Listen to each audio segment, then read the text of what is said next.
किस रूप में, कहाँ, कब, कैसे भगवान देवाधिदेव महादेव का दर्शन हो,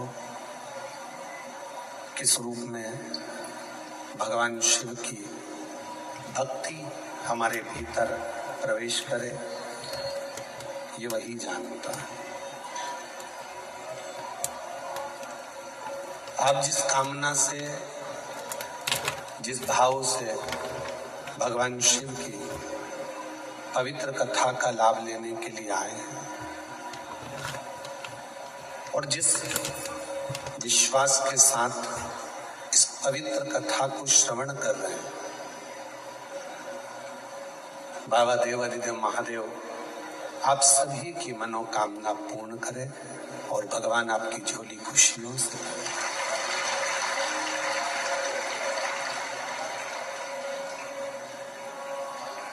पहले कथा में कहा था, आज फिर कहते हैं, अपने आप पर, अपने पिता पर और अपने परमात्मा पर पूर्ण भरोसा होना चाहिए, पूर्ण विश्वास होना चाहिए। व्यक्ति टूटता कहां से है? जब अपने आप पर उसको भरोसा नहीं रहता, विश्वास नहीं रहता। उसको लगता है कि मैं कुछ कर ही नहीं सकता। ऐसा दुनिया में कोई सिंहासन नहीं है जिस सिंहासन पर आप नहीं बैठ सकते।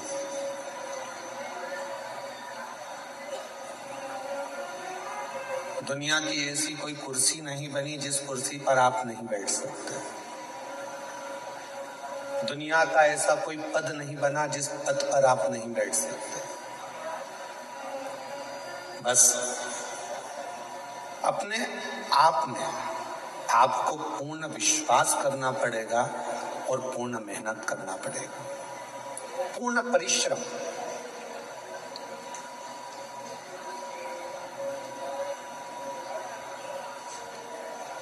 आज ऊंचे ऊंचे सिंहासन पर अगर कोई बैठ जाता है, ऊंची पत्ती पर लोग बैठ जाते हैं, ऊंची कुर्सी पर लोग बैठ जाते हैं, तो उनसे पूछो कि उन्होंने जिंदगी में कितने धक्के खाए होंगे, कितनी मेहनत करी होगी, कितना परिश्रम करा हो।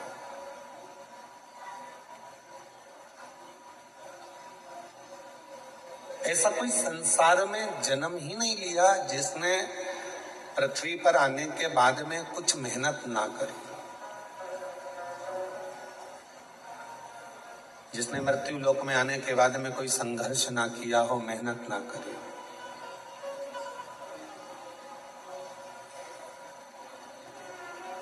पृथ्वी पर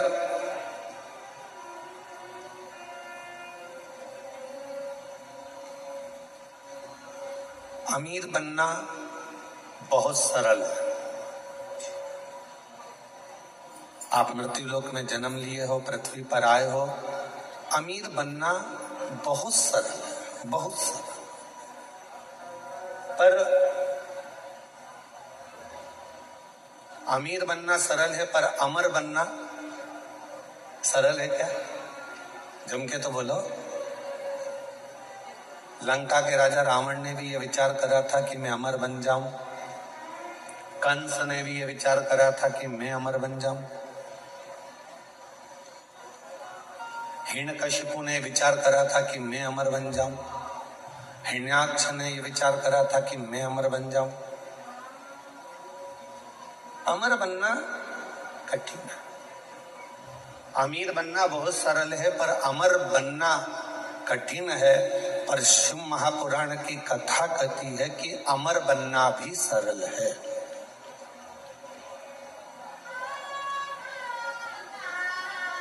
कैसे अमर हो सकते हो? जीवन मानव का मिला है, कोई अच्छा कर्म कर कर चले जाओ। मानव की देह मिली है, कोई ऐसा कर्म कर कर जाओ कि आप अमर हो जाओ, अमर।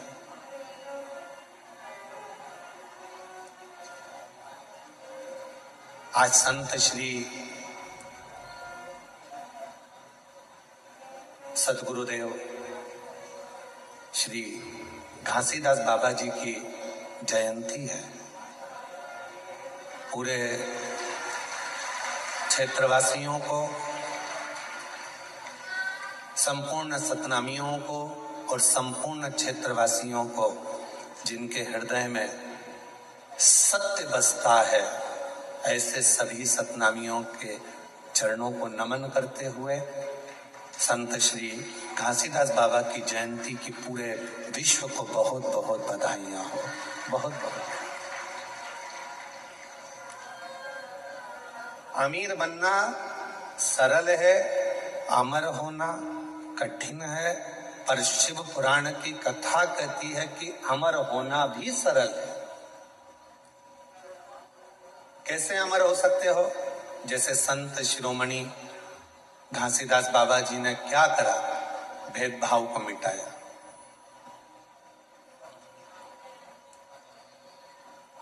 नारी के जीवन का आदर कैसे होना चाहिए, स्त्री का सम्मान कैसे होना चाहिए, संत श्री जगत गुरु गुरुदेव श्री घासीदास बाबा जी ने बताया।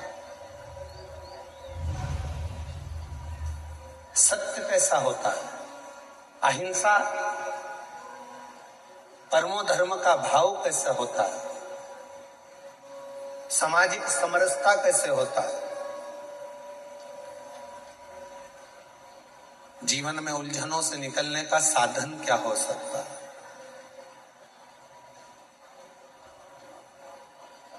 ऐसे कई संदेश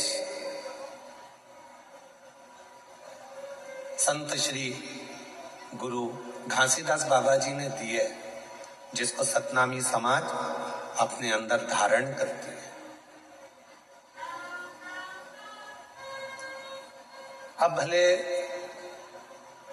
संत पृथ्वी पर हो ना हो, पर वो अच्छा कर कर दुनिया को प्रेरणा देकर कुछ अच्छा कार्य कर कर वो अमर हो गए।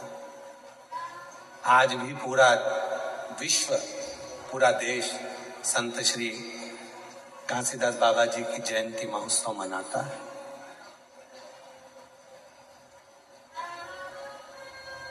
अमर होना इतना कठिन नहीं है। जरूरी नहीं कि हमारा शरीर अमर हो, हमारा शरीर रहे तो हम अमर माने जाएंगे। शिव महापुराण की कथा कहती है, अगर अमर होना है तो उसके 4 तरीके बताए गए।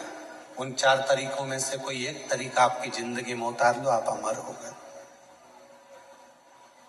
कौन कौन अमर होना चाहता है? जम के तो बोलो। सब होना चाहते हो ना अमर? हम भी अमर होना चाहते हैं, ठीक है। 4 तरीके में से कोई सा भी एक तरीका अपनाना है जिससे आप और हम अमर हो जाए। पहला तरीका अपनाने के लिए तैयार हो जाओ। अपनी जिंदगी में एक वृक्ष, एक पेड़ जरूर लगाओ। आप चले भी जाओगे तो वह पेड़ अमर रहे। अमर होने के 4 तरीके बताए हैं। पहले नंबर का है वृक्षारोपण। अपने नजदीक में, अपने करीब में कोई अच्छी जगह पर एक वृक्ष लगाओ, उस वृक्ष की परवरिश करो और उस परवरिश को कर कर उस वृक्ष को लगाकर बड़ा करो। हम रहें चाहे ना रहें, वो पेड़ जब तक पृथ्वी पर रहेगा दूसरे को छाया देता रहेगा। लोग तुम्हें याद करते रहेंगे कि हमारे काका जी ने ये पेड़ लगाया था। ये अमर होने का तरीका है।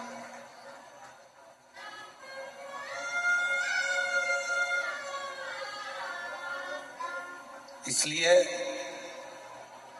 अब की बार जो शिवरात्रि आ रही है, फरवरी के महीने में महाशिवरात्रि, उस शिवरात्रि का हमने नाम दिया है ग्रीन शिवरात्रि। ग्रीन शिवरात्रि का मतलब है कि अभी तक अपन ने शंकर जी को जल चढ़ाया, शिव जी की पूजन करी।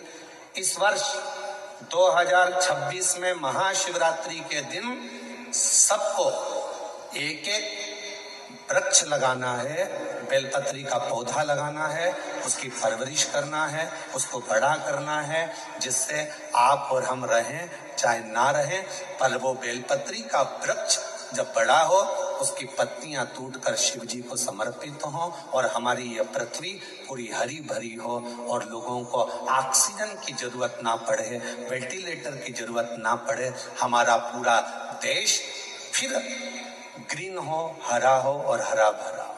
इसलिए अमर होने के 4 तरीके बताए। पहले नंबर पर है वृक्ष लगाओ और वृक्ष लगाने की प्रेरणा दो। दूसरे नंबर पर अमर होने का दूसरा साधन बताया। अमर होना चाहते हो तो दूसरा तरीका है, अपने बच्चे को जैसे पढ़ाते हो वैसे ही कोई गरीब का बच्चा जिसको अच्छी एजुकेशन की जरूरत है और उसके पास पढ़ने का पैसा नहीं है, अपने पैसे से उस बच्चे को धीरे धीरे पढ़ाना चालू करो। जब वो किसी अच्छे ओहदे पर जाकर बैठ जाएगा, समझ लेना कि आप अमर हो गए, आपकी जिंदगी अमर हो गई, आप अमर हो गए।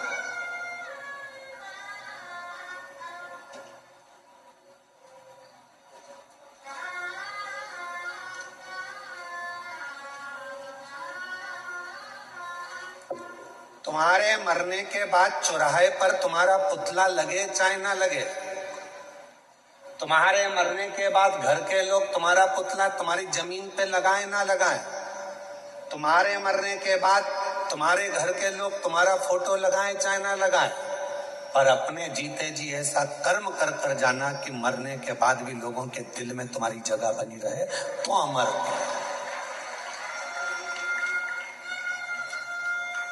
तो आप अमर, वरना अमरता का। तीसरे नंबर पर बताया कि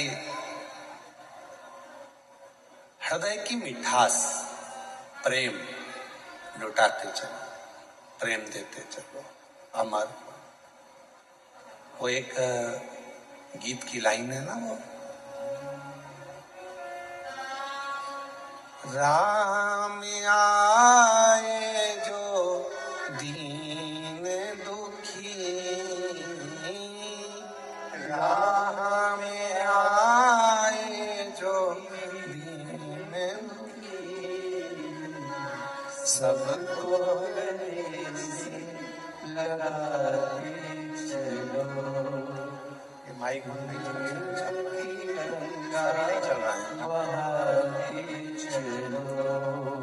प्रेम की गंगा बहाते चलो, प्रेम की गंगा बहाते चलो, जोत से जोत जलाते चलो, जोत से जोत जलाते चलो, प्रेम की गंगा बहाते चलो, प्रेम की गंगा बहाते चलो। राह में आए जो दीन दुखी, राह में आए जो दीन दुखी, सबको गले से लगाते चलो, सबको गले से लगाते चलो। तीसरा साधन है, अपने व्यवहार को मीठा रखिए, प्रेममय रखिए, स्नेहमय रखिए, अच्छा रखिए, व्यवहार श्रेष्ठ रखिए। और चौथा साधन बताया, अमर होने का चौथा साधन, अपने बच्चों को अच्छा संस्कार देकर चलिए। जब वो बच्चे अपने संस्कारों में ढल जाएंगे तो समझ लेना कि आप अमर हो गए, आपके बच्चों के संस्कार के रूप में। कौन कौन अमर होना चाहता है, बोलो, हाथ उठाओ जल्दी से। होना चाहते हो अमर? 4 साधन में से कोई सा एक साधन ढूंढिएगा। या तो पेड़ लगाइए, या किसी बच्चे को शिक्षा अध्ययन कराइए, या अपने व्यवहार को सुधारिए, या अपने बच्चों को ऐसा संस्कारवान बना दो कि आप चले भी जाओ तो आपके बच्चे संस्कारित रहेंगे, तो आप अमर की अमर रहोगे। आपको कोई भूलेगा, लोग आपको याद करेंगे। इनके माता पिता भी संस्कारित थे तो बच्चा भी संस्कारित, इनके माता पिता में ये संस्कार था तो बच्चे में ये संस्कार, ये अमरता है, ये अमर, ये अमर। और करो प्रयास जीवन में अमर होने का। अमीर बनना सरल है पर अमर होना कठिन है। परशु महापुराण की कथा कहती है अमर होना भी सरल है। जिसने इन चार में से कोई एक बात को अपनी जिंदगी में उतार लिया तो समझ लो कि वो अमर हो गया, वो अमर हो गया।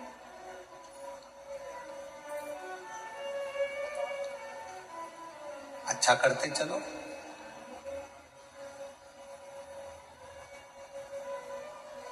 राम आए जो दीन दुखी,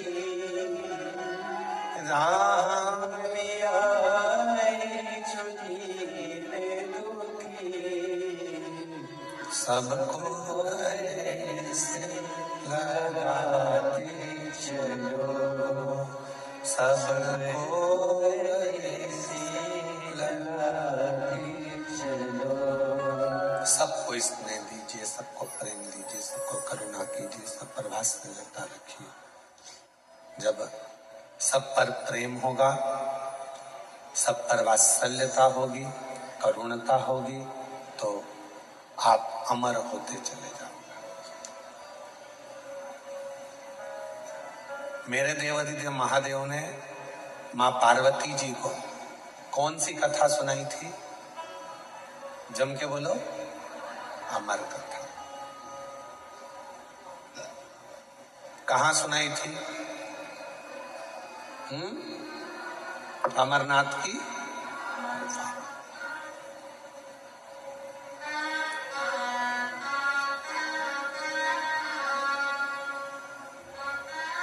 सर्प को सुनाई थी क्या? जम के बोलो, नहीं। चंद्र को सुनाई थी? नंदी को? नहीं। मेरे भगवान देवादिदेव महादेव ने अमर कथा सुनाई तो केवल मां आद्य शक्ति पार्वती को सुनाई।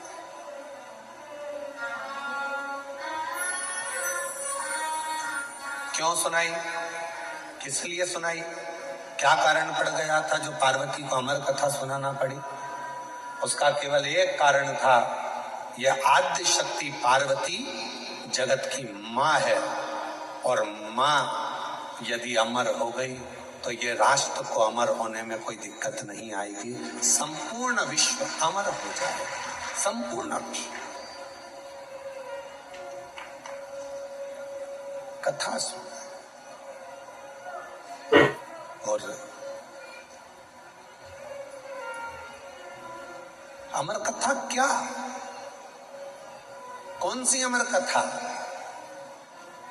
जिस अमर कथा को सुनने के लिए स्वयं देवता भी ललायित थे, जिस अमर कथा को सुनने के लिए संपूर्ण ब्रह्मांड के जितने भी देवी देवता हैं वो ललायित थे, उस अमर कथा को केवल भगवान देवादिदेव महादेव माता पार्वती को श्रवण कराते हैं। केवल मां जगत जननी को, अम्बा को श्रवण कराते। किस लिए? क्योंकि शिव चाहते हैं कि पार्वती इस कथा को सुन ले, और अगर जगत की मां एक नारी, एक स्त्री जब इस कथा को सुनती है तो वो अकेली उस कथा को अपनी जिंदगी में धारण नहीं करती, वो प्रसाद के रूप में उस कथा को जनमानस में पहुंचा देती है, पहुंचा देती। हमसे लोग कहते हैं क्यों गुरुजी आपकी कथा में पुरुष लोग कम आते हैं, माताएं ज्यादा आती हैं, जीजियां ज्यादा आती हैं, स्त्रियां ज्यादा आती हैं, उसका कारण क्या है? हमने कहा कथा की जरूरत भी पुरुष से ज्यादा स्त्री को है। क्यों? उसको राष्ट्र का निर्माण करना है, उसको अपने बच्चों को संस्कारित करना है, उसको अपने बच्चों को पढ़ाना है, लिखाना है, विद्वान बनाना है, उसको अपने बच्चों को ज्ञान उपदेश देना है। तो कथा की जरूरत स्त्री को ज्यादा। फिर किसी ने कहा आप स्त्रियों की इतनी तारीफ करते हो, आप महिलाओं की इतनी तारीफ करते हो, तो स्त्रियां रोती क्यों हैं? जरा जरा सी बात आती और वो रोने बैठ जाती हैं। रोती क्यों है? हमने कहा उनको रो लेने दो, वो अच्छा है। अगर रोएगी नहीं तो रुद्र हो जाएगी, इसलिए उसका रोना भी जरूरी है। उसका रोना जरूरी है।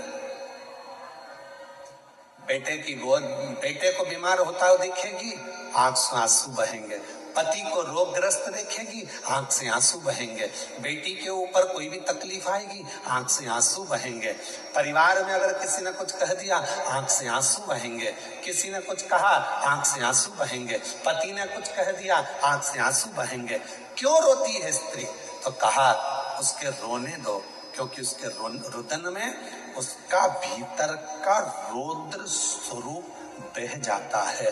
अगर स्त्री रोती नहीं है फिर वो रौद्र बन जाती है, और ऐसी रौद्र बनती है कि फिर वो किसी को देखती तक नहीं है, जैसे भद्रकाली माँ अम्बा जगदम्बा काल का बन जाती है।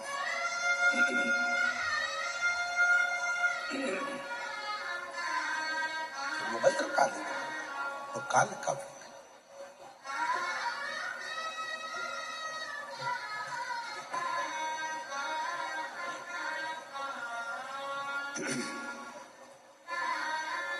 भद्रकाली काल का स्वरूप उसका होगा। आपने देखा मां काली का चरण किस पे रखा हुआ है? बोलो, जम के बोलो। नीचे कौन सोए? जम के बोलो जरा। बाबा भोलेनाथ। क्यों? मां जगत जननी अपना रौद्र रूप धारण कर ली थी, और क्रोध का रौद्र रूप मां जगत जननी ने ऐसा धारण कर लिया था, ऐसा रुद्र धारण कर लिया था कि वो फिर आखिरी में शिव को भी नहीं देख पाए, भगवान शंकर को भी नहीं जान, शिव को भी नहीं पहचान।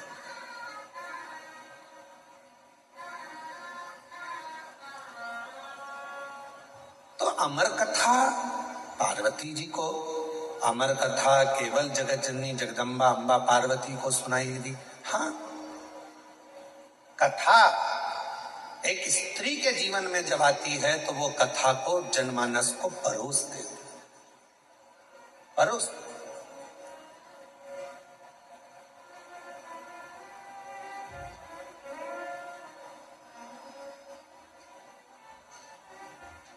दुनिया में केवल एक स्त्री ही ऐसी है, महिला, एक नारी ही ऐसी है, जब सब खा लेते हैं तब आखिरी में वो खाने बैठती है, भोजन करने बैठती है।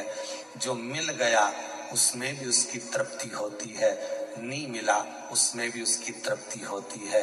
दूसरे को खाता हुआ, प्रेम से भोजन करता हुआ देखकर वो संतुष्ट हो जाती है, वो संतुष्ट हो। एक नारी, एक स्त्री।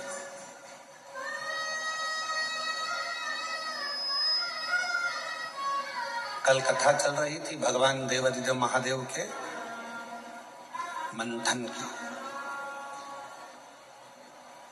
और मेरे भोले बाबा ने कंठ में विष को रख लिया था और मां पार्वती जी ने उसको रोक लिया था अंदर उतरने से पहले।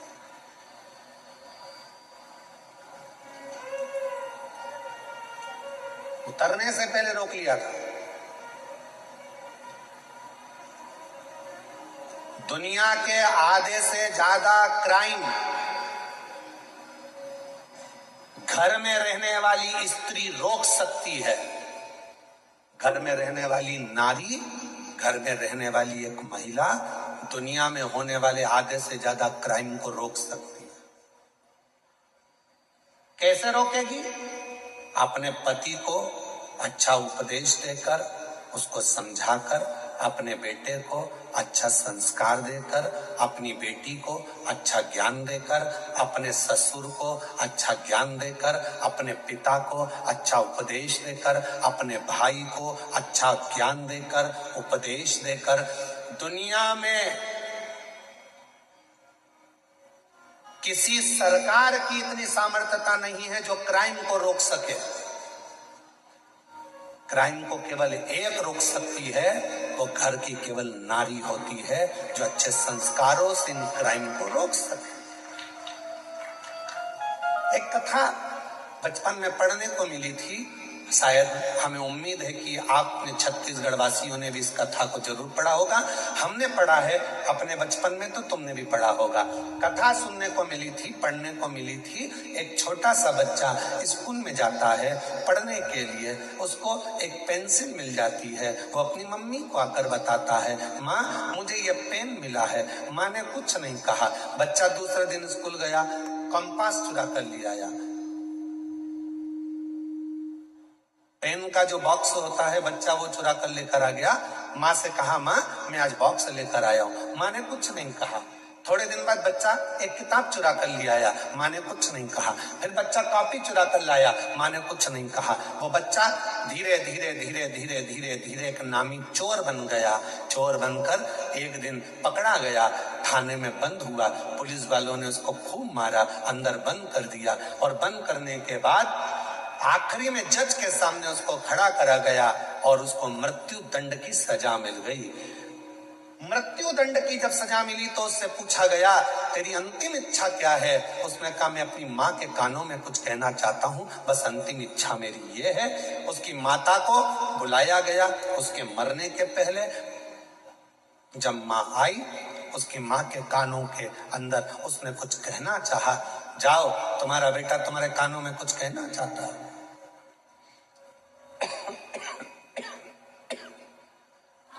माँ ने कान आगे करा। बच्चे ने गला पकड़ रहा है, माइक भाई। बच्चे ने माँ के कानों को पकड़ा दांतों से। इतना तेज उस लड़के ने अपनी माँ के कानों को काटा कि उसमें से रक्त निकलने लगा। पुलिस वालों ने उसको छुड़ाया। मुश्किल से वो कान दांतों से छूटा। आखिरी में पुलिस वालों ने पूछा कि ये तेरी माँ है और तूने इसको दांतों से काट दिया? तो कहा, आज सूली पर चढ़ाने वाली भी ये मेरी माँ है। जिस दिन मैं पहली बार चोरी कर कर आया था, मेरी माँ मेरे गाल पर थप्पड़ मार देती तो शायद आज मुझे फांसी की सजा नहीं मिलती। आज मुझे फांसी की सजा नहीं मिलती। दुनिया में कोई ऐसी सरकार नहीं है जो क्राइम को रोक सके। क्राइम को अगर रोक सकती है तो वो घर की नारी रोक सकती है। अपने भाई को समझाकर, पिता को समझाकर, बच्चों को समझाकर, अच्छे संस्कार देकर, प्रेम देकर, स्नेह देकर अपने बच्चों को गलत जगह से रोक कर वो क्राइम को रोक सकती है। केवल एक स्त्री, केवल एक नारी।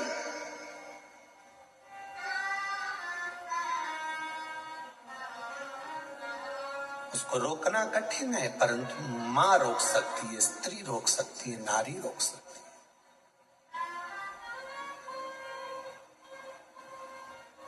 कितना विचित्र प्रसंग है। विनायक का सिर किसने काटा था? जम के बोलो जरा। गणेश जी का सिर किसने काटा था? शंकर भगवान। किसका सिर लगाया फिर बाद में? हाथी का। जब हाथी का सिर लग गया गणेश जी को, उनके बहुत सारे बेस्ट फ्रेंड हुए, उनके बहुत सारे दोस्त हुए। उन्होंने उनको भरना प्रारंभ करा। तेरा पिताजी है, तेरा सिर काट कर तेरे को हाथी का सिर लगा दिया? इंसान का लगा देते, मनुष्य का लगा देते, कैसा तेरा स्वरूप बना दिया? लोगों ने भड़काया। गणेश जी गुस्से में लाल होकर अपनी माता के पास गए। माँ, मेरे पिताजी ने मेरा सिर काट दिया, मेरे पिताजी ने मेरे साथ ऐसा किया, हाथी का मुख लगा दिया। कितना विद्रोह भरा था गणेश जी के अंदर कि तेरे पिताजी ने तेरा सिर काटा, हाथी का सिर लगा दिया। फिर माँ ने समझाया, बेटा तेरे पिताजी साधारण नहीं है, उनने बहुत सोचा होगा। उनको मालूम है कि दुनिया में सब कुछ हो सकता है पर कोई लंबोदर नहीं हो सकता है, इसलिए तुझे लंबोदर बना दिया। माँ ने समझाया। फिर दूसरी बार बारी आई। कार्तिकेय को बैठने के लिए मोर मिल गया, शिव जी को बैठने के लिए नंदी मिल गए, माँ जगत जननी को बैठने के लिए शेर मिल गया, सारे देवी देवता अच्छे वाहन पर बैठ गए। आखिरी में गणेश जी को छोटा सा चूहा दे दिया। फिर दोस्तों ने भर दिया, माँ पिताजी को तो देखो, मेरे लिए चूहा दिया, दिख रहा था मेरा इतना बड़ा शरीर है, बैठने के लिए कोई अच्छा वाहन देना था, इतना छोटा सा चूहा दे दिया। माँ ने समझाया बेटे को, बेटे के अंदर विद्रोह उत्पन्न हो रहा था। माँ ने कहा बेटा तेरे पिताजी समझदार हैं, उन्होंने चूहा इसलिए दिया, बड़े बड़े गाड़ियां ट्रैफिक में फंस सकती है पर मोटरसाइकिल और साइकिल कहीं से भी निकल सकती है, इसलिए तुझे छोटा वाहन दिया गया, छोटा वाहन दिया गया। गणेश जी खुश हो गए, माँ ने समझा दिया, नहीं तो विद्रोह तो कब का चालू हो जाता।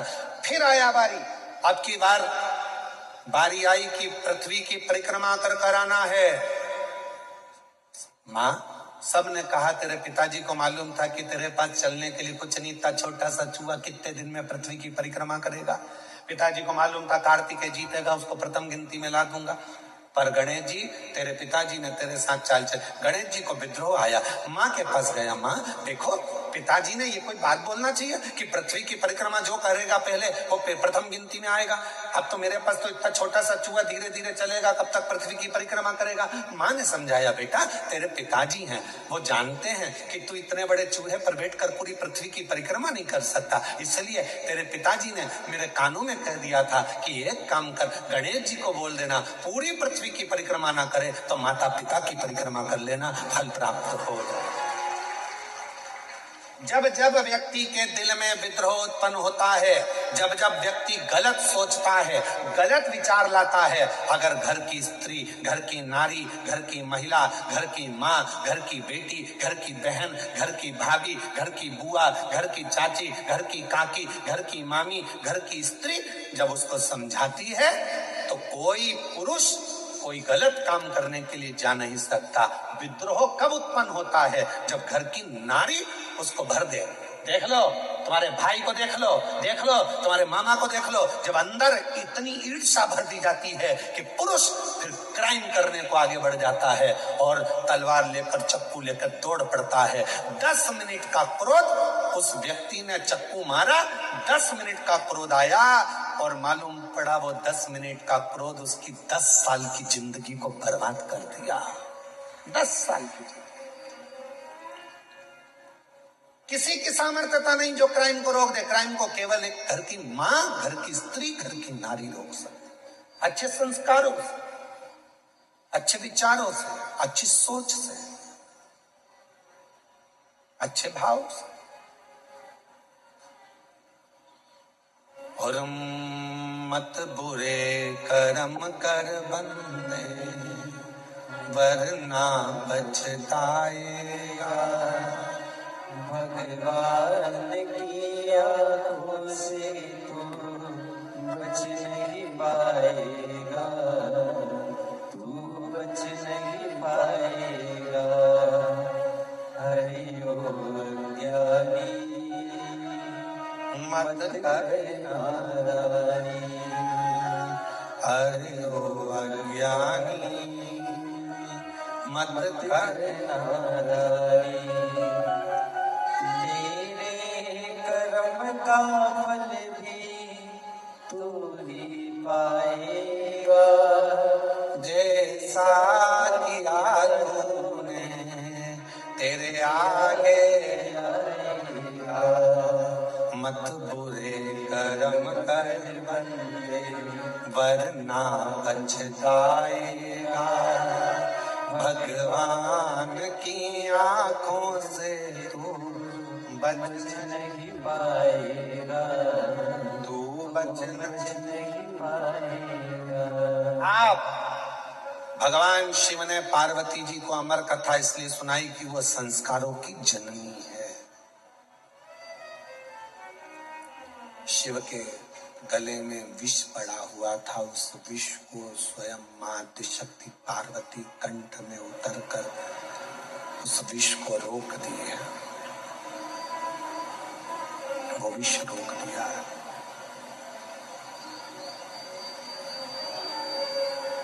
अगर वो विष नीचे उतर जाता तो भगवान शंकर जी के प्राण, क्योंकि हलाहल विष था, हलाहल विष, शिव के प्राण जा सकते थे। पार्वती जी कंठ पर बैठ गई और विष को नीचे नहीं उतरने दिया। विष नीचे नहीं उतरा।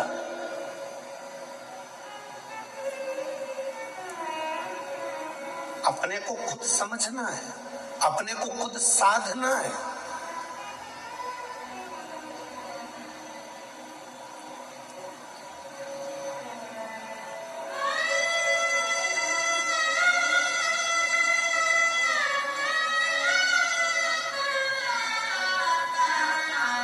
जब हम अपने आप को साधेंगे, अपने आप को समझेंगे, तो दुनिया में समझने वाले सब हो जाएंगे।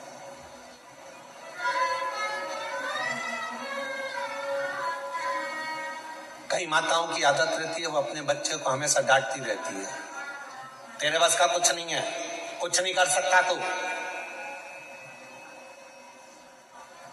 कुछ नहीं कर सकता तू, अकल नहीं है इसमें। कभी मत बोलो अपने बच्चे को कि इसमें अकल नहीं है, वो विद्वान नहीं है, वो नहीं पढ़ सकता, ये कभी ना बोलो। करेगा एक दिन, वो भी इतिहास रच कर रहेगा, उसके अंदर वो बल देवाधिदेव महादेव देगा, वो बल देगा परमात्मा उसको, वो शक्ति देगा परमात्मा उसको। कैसे नहीं हो सकता?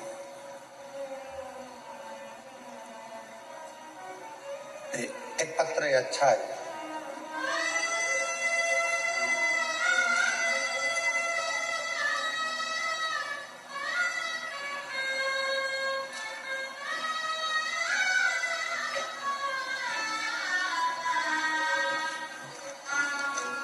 मीना चौहान, पति यशवंत चौहान, बेटे का नाम पंकज चौहान, स्थान कसारीडीह, कन्हैयापुरी, दुर्ग।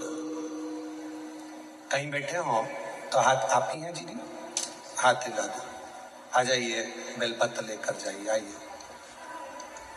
मैं पशुपतिनाथ व्रत का और एक लोटे जल का क्या वर्णन करूं गुरुदेव। मेरे बेटे का नाम पंकज चौहान, 2-3 साल से पुलिस की नौकरी की तैयारी कर रहा था, परंतु वह 2-3 नंबर से फेल हो जाता था। गुरुदेव, मैंने अपने बेटे से कहा, सियोर वाला महाराज कहता है एक बार पशुपतिनाथ का व्रत कर, मंदिर जाकर एक लोटा जल चढ़ा और फिर पूरी मेहनत कर। सियोर वाला बाबा कहता है कि अपनी मेहनत को 4 गुना कर, परिश्रम इतना करना, रात दिन मेहनत करना, रिजल्ट भोले बाबा अच्छा देगा। मेरा बेटा मंदिर जाना प्रारंभ करा, पशुपति व्रत किया और एक लोटा जल चढ़ाता, फिर वह बाबा की ऐसी कृपा हुई, उसने एग्जाम दिया और बाबा की कृपा से 16/12/2025 को बाबा की कृपा से जो उसने पूर्व में एग्जाम दिया था उसमें उसने क्लियर करा और 16/12/2025 को उसका ज्वाइनिंग लेटर आ गया और मेरे बेटे का पुलिस में नौकरी लग गया। मैं बाबा को प्रणाम करने के लिए यहाँ आई, बाबा को नमन करने के लिए।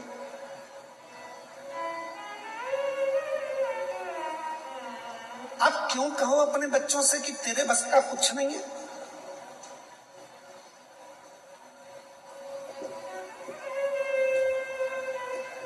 कभी अपने बच्चे से मत कहो कि तेरे बस का कुछ नहीं है।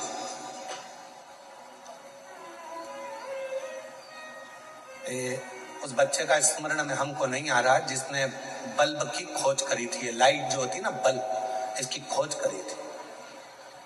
तो उसके स्कूल से उस बच्चे के लिए लिखकर एक लेटर दे दिया गया था और कह दिया था तुम्हारा ये बच्चा बहुत ज्यादा विद्वान नहीं है, अक्ल नहीं है, मूर्ख है, इस बच्चे को तुम अब कभी स्कूल मत भेजना, इसको निकाल दिया गया। माँ को लाकर लेटर दिया तो माँ ने पढ़ा, बच्चे ने पूछा माँ इसमें क्या लिखा है, माँ ने कुछ नहीं बताया, कहा तुम्हारा बेटा पढ़ने में बड़ा होशियार है, हमारा स्कूल इस बच्चे के लायक नहीं है, बच्चे के लायक हमारा स्कूल नहीं है। बच्चे ने कहा माँ फिर मैं कहाँ पढ़ूंगा? माँ ने कहा तू मेरे पास पढ़ना, घर में पढ़ना। माँ ने अपने बच्चे को इतना पढ़ाया, इतना विद्वान बनाया कि वो बच्चा खुद एक अच्छा साइंटिस्ट बनकर बल्ब की खोज कर लेता है और पूरे विश्व को प्रकाशमय कर देता है। जब माँ मर गई, माता के प्राण चले गए, उसने अलमारी खोली, माता की अलमारी में से डब्बा निकला, डब्बे में से वो लेटर निकला जो उसको स्कूल में दिया गया था। उस लेटर को जब उस बच्चे ने पढ़ा तो उसमें लिखा था कि आपका बच्चा विद्वान नहीं है, उसमें गुण नहीं है पढ़ने के, वो बहुत कमजोर है, हमारा स्कूल इसको नहीं पढ़ा सकता, इसको घर ले जाओ, हमारे स्कूल से इस बच्चे की हम टीसी निकाल रहे हैं, इस बच्चे को दे। पर माँ ने उसको विद्वान बना दिया। माँ ने उसको विद्वान।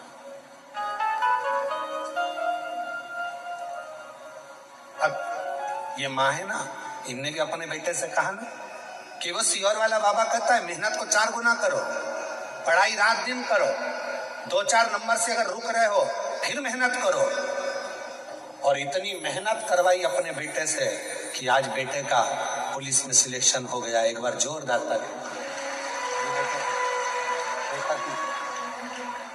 बधाई, एक बार जोरदार ताली बजाओ, खूब खूब बधाई आपको। एक माँ, एक घर की स्त्री, एक घर की नारी कभी ना कहे अपने बच्चों से कि इसमें विद्वत्ता नहीं, इसमें ज्ञान नहीं, ये कुछ नहीं कर सकता। करेगा?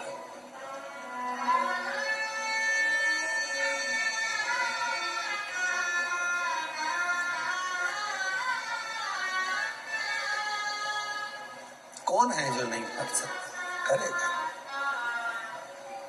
अमीर बनना सरल है, अमर होना जम के बोलो कठिन है। पर जिसने 4 बातों को स्मरण कर लिया वो भी अमर हो गया। अमर होने के लिए कुछ नहीं कर सकते तो एक काम तो जरूर करना है। क्या करना है? अपने को एक पेड़ लगाना, वृक्षारोपण करना, भारत की भूमि को फिर ग्रीन करना, हरा भरा करना, फिर करना, अमर होना। पार्वती जी कंठ में पहुंच गई और मां आदिशक्ति पार्वती जी ने कंठ में जाकर विष को रोक दिया। विष को रोका, विष रुका है। अगर मां नहीं पहुंचती तो विष नीचे उतर जाता। मां ने उसको कंठ पर रोक दिया। कंठ पर।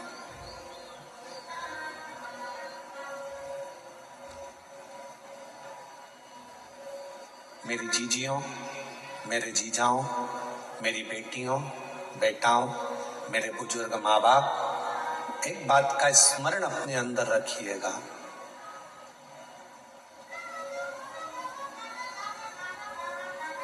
क्लेश को, अशांति को, अपशब्द को,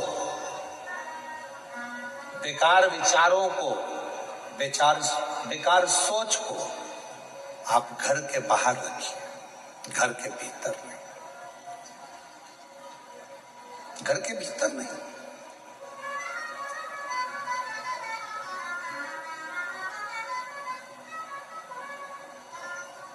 हम हमारे घर को घर बना रहने दें।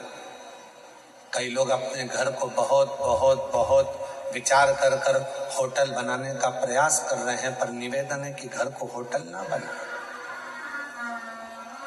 घर को होटल ना बनाए। हम बेटियों से भी कई बार कहते हैं आप अपने माता पिता के द्वारा पढ़ते हो, माँ बाप आपको पढ़ाते हैं, माता पिता अच्छी शिक्षा दिलवाते हैं, माता पिता कॉलेज पहुंचाते हैं, माता पिता अच्छे आपको कपड़े पहनाते हैं, माता पिता आपको खूब संभाल कर रखते हैं, खूब व्यवस्था करते हैं। और जब आप बड़ी हो जाती हो, बड़े हो जाते हो, अच्छे कॉलेज में पढ़ जाते हो, आपकी जॉब लग जाती है, आप अच्छा कमाने लगते हो, फिर आप सोचने लगते हो कि अब मुझे मेरे माँ बाप की जरूरत नहीं।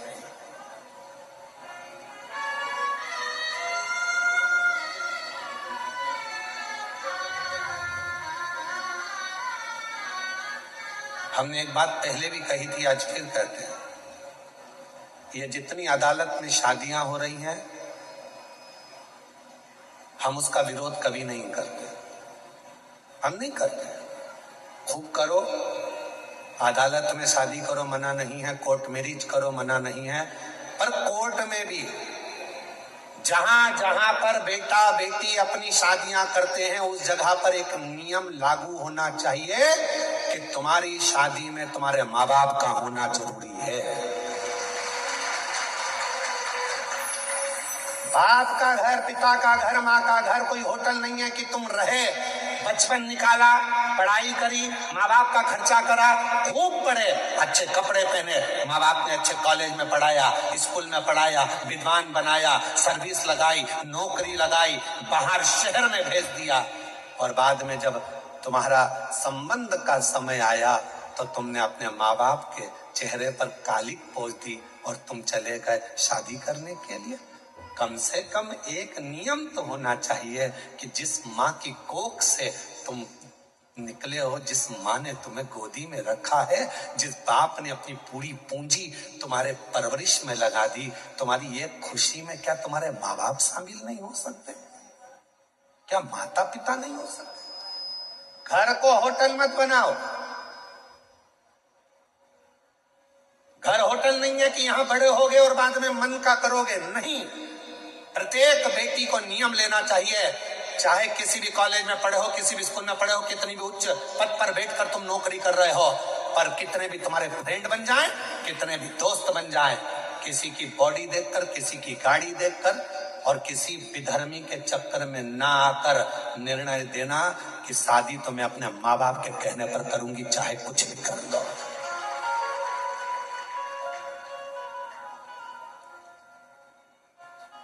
अभी हम लोग बस्तर कथा करने के लिए गए तो एक गांव में हम लोग पहुंचे।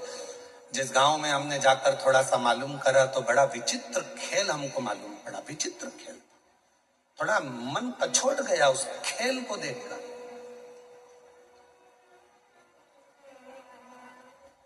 कि गांव की साधारण बेटियों को सामान बेचने के बहाने साइकिल पर, मोटरसाइकिल पर सामान रखते हैं, तिलक लगाते हैं, कंठी पहनते हैं, सामान बेचने के बहाने आते हैं और गांव की भोली भाली बेचारी बेटियों को अपने झांसे में लेकर उससे विवाह कर लेते हैं और बाद में लव जिहाद तो करा ही करा, पर साथ में लैंड जिहाद भी करा, उसको अपना बना लिया और उसकी जो प्रॉपर्टी थी, उसकी जो जमीन थी, उसको भी अपना बना लिया। ये भी चल रहा है, इसको बचना है, संभलना है।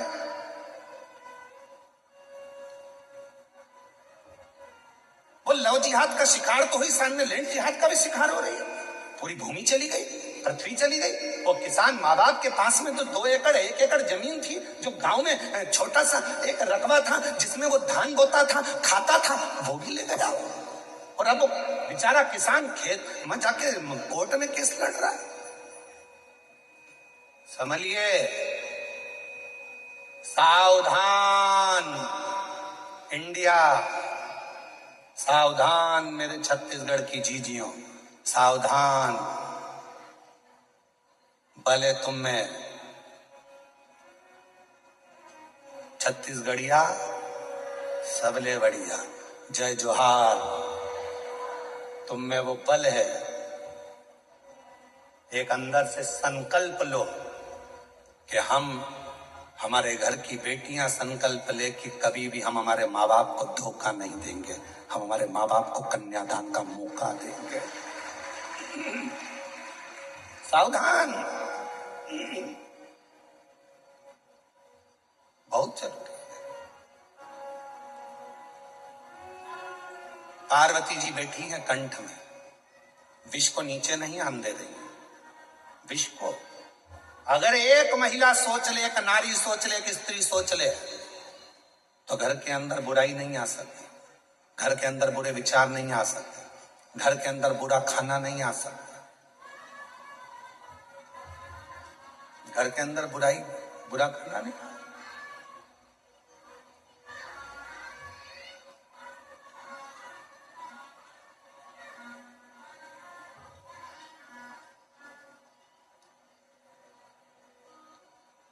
बुराइयां किसके घर में प्रवेश करती हैं? जहां बुरे विचार इकट्ठे होना चालू हो जाते हैं। बुरे विचार। कितने लोग बैठे हैं यहां पर जो रोज नहाते हैं?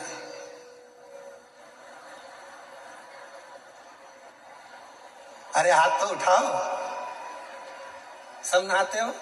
चल, बहुत अच्छी बात है।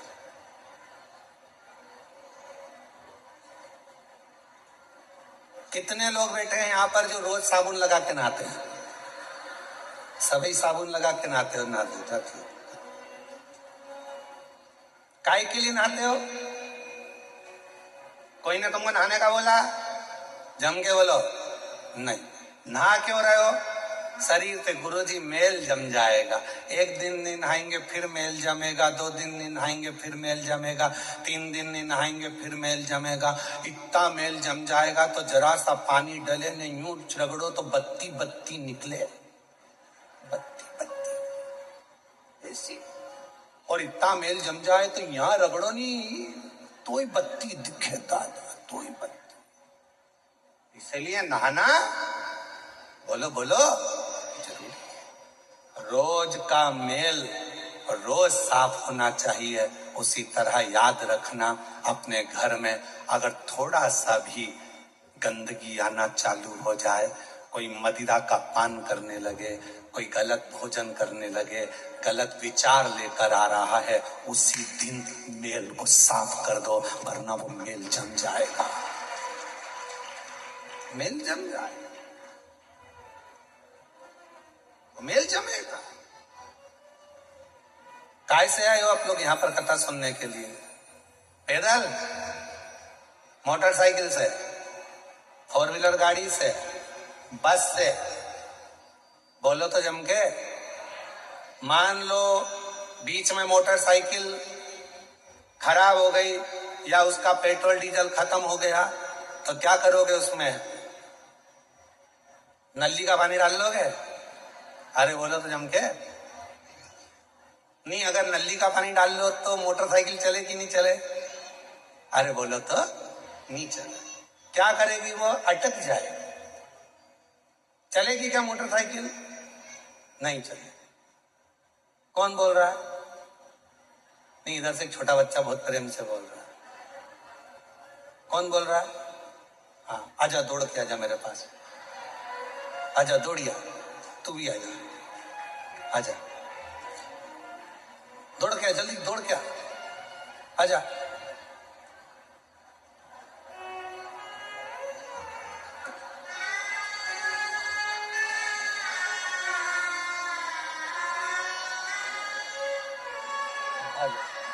बैठ जा, तू भी आजा, इधर आ, इधर आ, बैठ जा। अब तू कहाँ बैठेगा? इधर साइड बैठा, इधर इधर।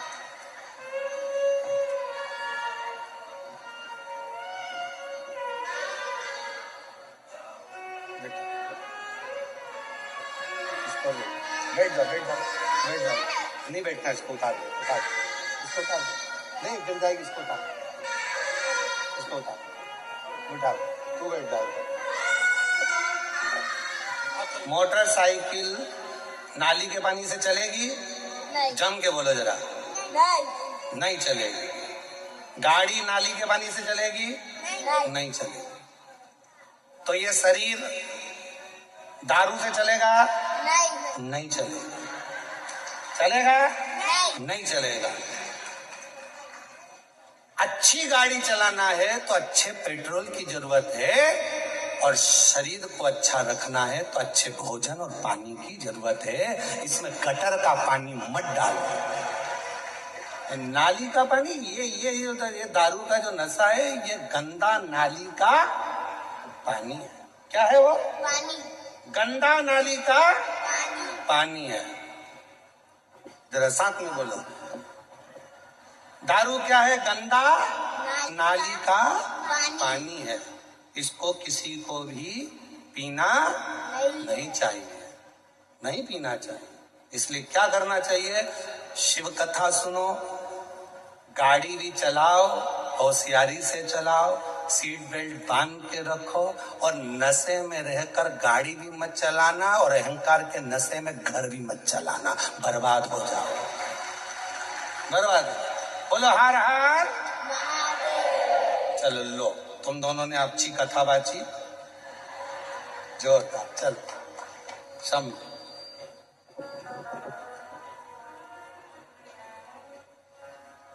सीख लो, और नहीं हो तो चुल्लू भर पानी। इतने इतने से बच्चे सीख दे रहे हैं कि गंदी नाली का पानी मत पियो। जब नाली का पानी पीने के बाद तुम रोड पे सही नहीं चल सकते तो क्या घर खाक चलाओगे? समझ जाओ, थोड़ा सतर्क हो जाओ, सावधान सावधान। छत्तीसगढ़ पुलिस तो हमेशा एक अभियान चलाती है नशा मुक्ति के लिए, और आज से नहीं, हमको यहाँ आते आते कई साल हो गए। हम जब से यहाँ आ रहे हैं तब से हम देख रहे हैं कि छत्तीसगढ़ पुलिस एक नशा मुक्ति के लिए एक अभियान चलाती है। एक बार छत्तीसगढ़ पुलिस के लिए भी जोरदार ताली बजाकर साधुवाद। नशे से मुक्त हो।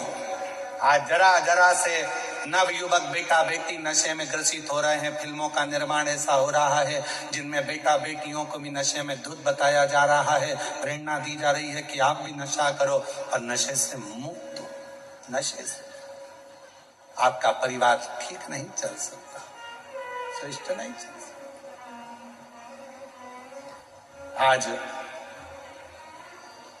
संत श्री गुरुदेव घासीदास बाबा जी की जयंती महोत्सव पर जितने बैठे हो और जितने विश्व के लोग इस पवित्र शिव महापुराण की कथा को सुन रहे हैं, संत श्री घासीदास बाबा जी ने अपनी प्रेरणा में कहा है, सतनामी समाज को प्रेरणा दी है, अपनी समाज को प्रेरणा दी और जनमानस को प्रेरणा दी है कि नशे से मुक्त होना। इसलिए आज सारा जगत इस कथा के माध्यम से अंदर संकल्प करे कि आज के बाद कभी भी हम जिंदगी में किसी गलत व्यसन को धारण नहीं करेंगे। आज से हम व्यसन का त्याग करेंगे।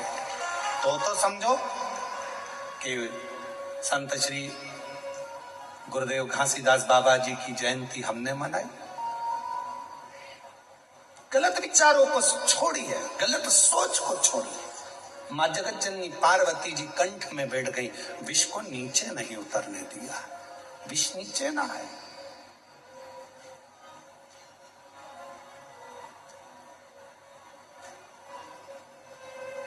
ये विष जब नीचे उतरेगा तो बर्बाद कर देगा, बर्बाद।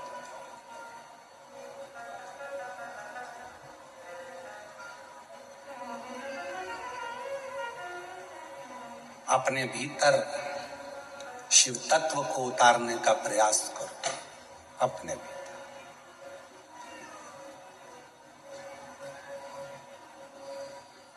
कल एक माता जी कह रही थी, अच्छा हुआ गुरुजी मैं कथा में आ गई। हमने पूछा क्यों माँ, क्या हो गया? कहा अच्छा हुआ गुरुजी, अब तुम्हारी कथा अगली तो 6 महीने बाद आएगी। जून का महीना में, जुलाई का महीना में, सावन महीना में, कम से कम उस बीच में छत्तीसगढ़ की इस पवित्र कथा में नगपुरा में 5 दिन की कथा सुनकर मेरे जीवन को तो सार्थक कर दिया।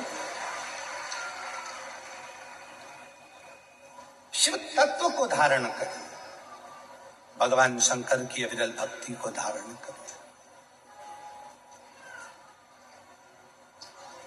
और जो जैसी भावना लाया वो वैसा ही फल पाया।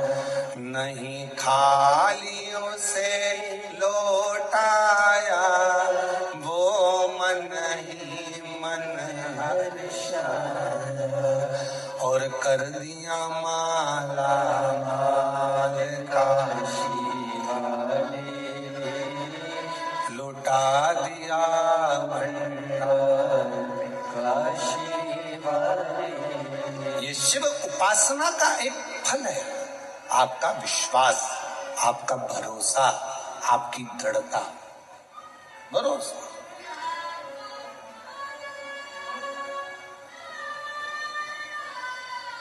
150 एकड़ के इस ग्राउंड में ये कथा हो रही है। शायद छत्तीसगढ़ का ये सबसे बड़ा ग्राउंड होगा जिसके अंदर ये कथा हो रही है। 150 एकड़ का ये ग्राउंड,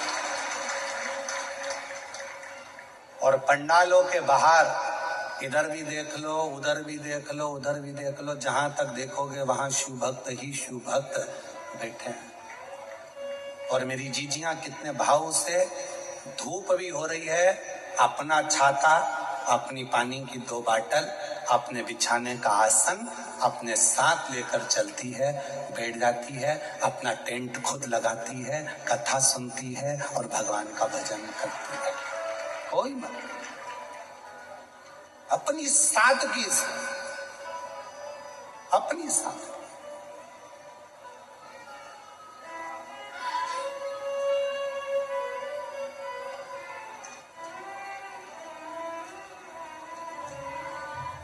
और शिव कथा कर रही है पार्वती मैया अपने शिव जी के कंठ में जाकर बैठ गई।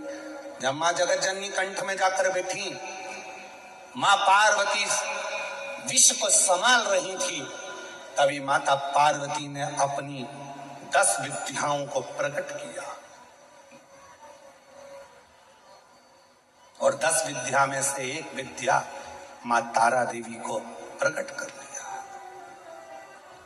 मां तारा देवी ने देखा शिव तो करहा रहे थे, कंठ पर जब विष पड़ा हुआ था, शंकर भगवान करहा रहे थे, और जब करा रहे थे तो मां तारा देवी ने उसी समय पर मां सरस्वती का आवाहन किया, और तारा देवी के ही एक अंश भाव से, मां जगत जननी के अंश भाव से मां सरस्वती जैसे ही प्रकट हुई, कंठ में बैठ गई, बैठकर स्वर की नाद करने लगी। स्वर की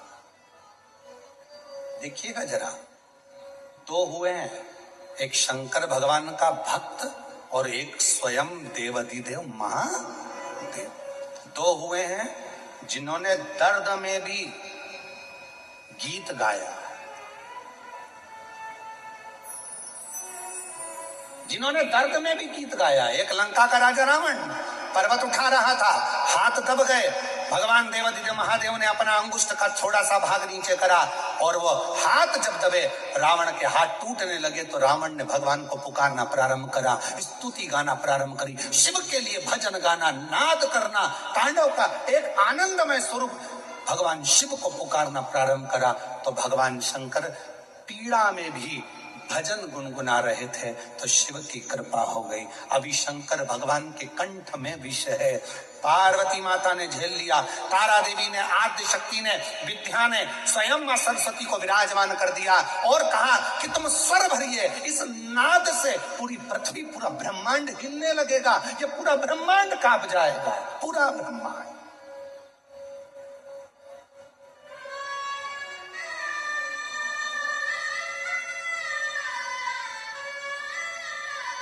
और ये पूरा ब्रह्मांड हिलेगा, इसलिए शिव के नाद में भी आप स्वर दीजिए, स्वर। और सत्यता है मेरी जीजियों, अगर शिव महापुराण में लोग कहते हैं शिव पुराण में क्या है, शंकर की कथा में क्या है, शिव पंडाल में बैठकर कथा सुनने में क्या है, कथा बैठकर सुनने में क्या मिलेगा, क्या प्राप्त होगा, कैसे मिलेगा, क्या मिलेगा। कभी जीवन में अगर मौका मिले, एक बार किसी पंडाल में 5 दिन 7 दिन रहकर शिव महापुराण की कथा सुनकर देखिएगा, जिंदगी में जो कहीं नहीं मिला वो मेरा कुबेर भंडारी देकर जरूर जाएगा, देकर जाएगा। जब तो ये 150 एकड़ का इतना बड़ा प्रांगण, 150 एकड़ की ये भूमि, और जिसमें इतना विशाल पंडाल, और पंडाल के पार पार पब्लिक और भक्त क्यों आए। किसी के यहाँ कोई चावल देने के लिए, कोई निमंत्रण देने के लिए कोई नहीं गया। बोलो आपके यहाँ कोई आया था क्या निमंत्रण देने? जम के तो बोलो जरा। नहीं। कोई पत्रिका देने आया था? कोई प्रचार किया था तुम्हारे गांव में आके माइक से? कोई होर्डिंग लगाया था तुम्हारे गांव में आकर किसी ने? कुछ भी नहीं।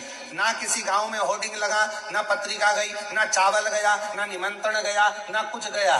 जैसे शक्कर के डब्बे को चींटी ढूंढती है, उसी तरह शंकर का भक्त शंकर की कथा को ढूंढ कर पहुंच जाता है। उसको तो बस मालूम होना चाहिए कि मेरा शिव कहाँ है, कहाँ बैठा है, उसका भजन मुझे कहाँ करना है, कैसे प्राप्त करना है। एक लोटा जल, आवाज नहीं आई, एक लोटा जल, बोल बम का नारा है,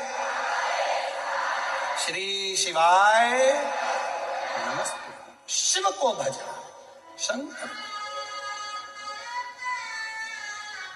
और महाराज सरस्वती ने स्वर देना प्रारंभ करा, और जो सरस्वती ने स्वर दिया, कंठ में विराजमान होकर बेटी साधना तप कर रही।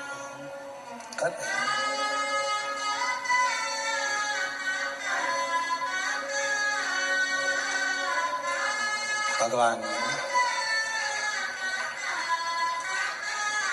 शिव भक्ति का एक नाद है।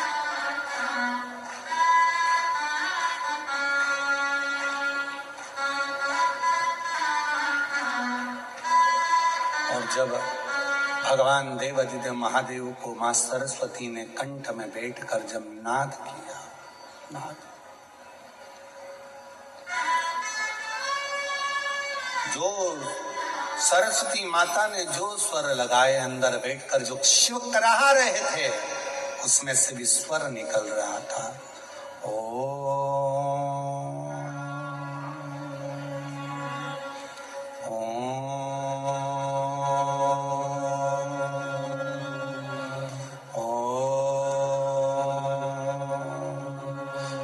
उस कराहने में भी स्वर निकल रहा है, शिव के शब्द निकल रहे हैं, स्वर। विश्व रुका, रुक गए, विश्व रुक गया। पार्वती जी की आंख से आंसू बह रहे थे। मेरे पति के शरीर में अगर ये विष चले जाता तो मेरे पति तो समाप्त हो जाते। पार्वती जी विचार कर रहे, ये पार्वती जी सोच। पर आज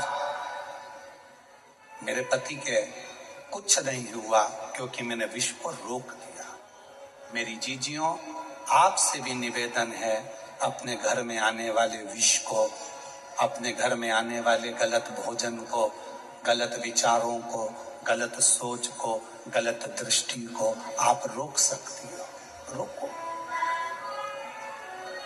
रोकिए।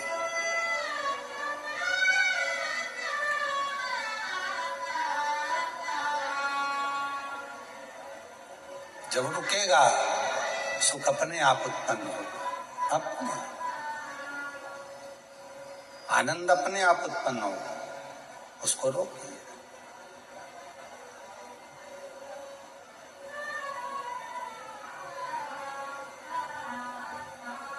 समझाना बड़ा मुश्किल है, समझाना बड़ा मुश्किल है, आखिर वो दर्द दिल है, आखिर वो दर्द दिल है। सच्चा दरबार लगा है, ये भोले की महफिल है। सच्चा दरबार लगा है, ये भोले की महफिल है। नैनों को काशी वाले का, नैनों को काशी वाले का, नैनों को डमरू वाले का, नैनों को काशी वाले का, नैनों को डमरू वाले का दीदार चाहिए। वो काशी रहने वाला भोलानाथ चाहिए, वो काशी रहने वाला भोलानाथ चाहिए, वो काशी रहने वाला भोलानाथ चाहिए,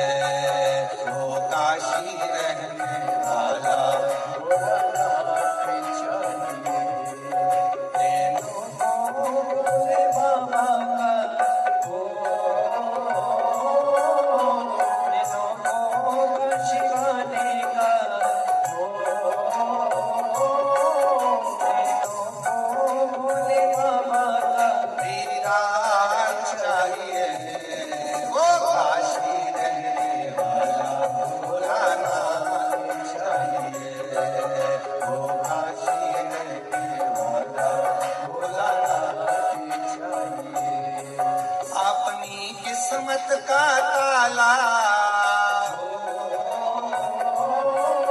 अपनी किस्मत का ताला,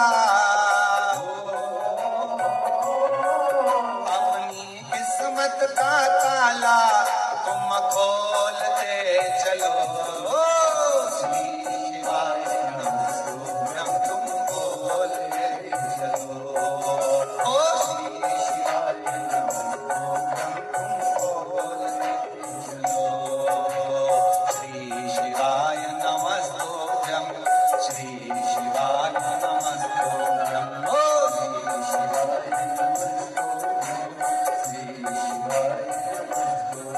बोलो श्री शिवाय नमस्तुभ्यं, श्री शिवाय नमस्तुभ्यं। ओ श्री शिवाय नमस्तुभ्यं, श्री शिवाय।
देवाधिदेव महादेव को अपने मन का भाव कहिए, दिल से प्रार्थना करिए, विनय करिए, निवेदन करिए, विनय करिए, विनती करिए।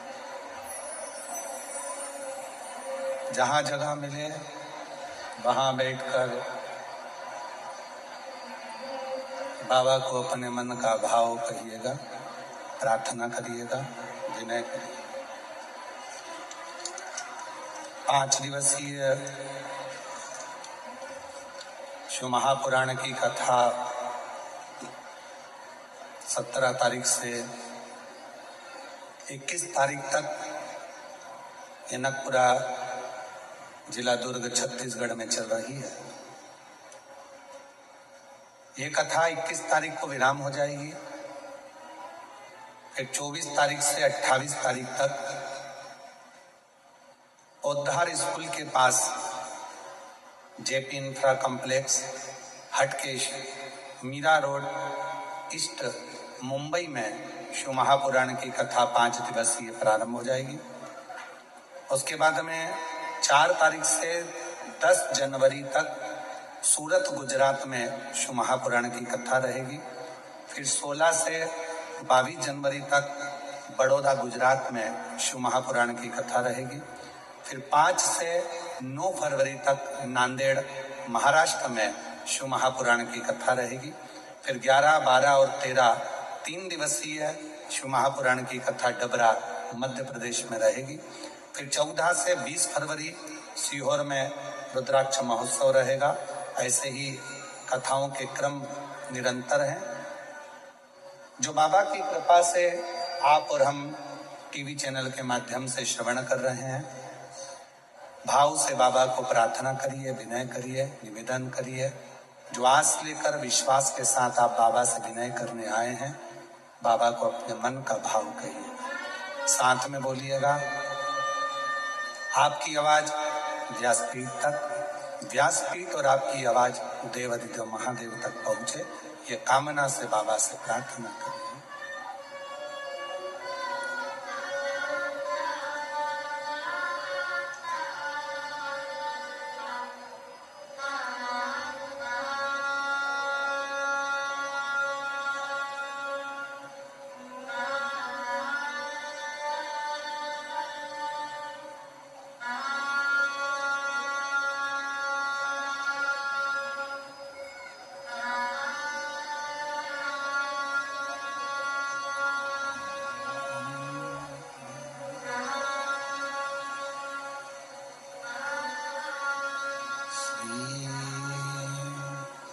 शिवाय नमस्तु।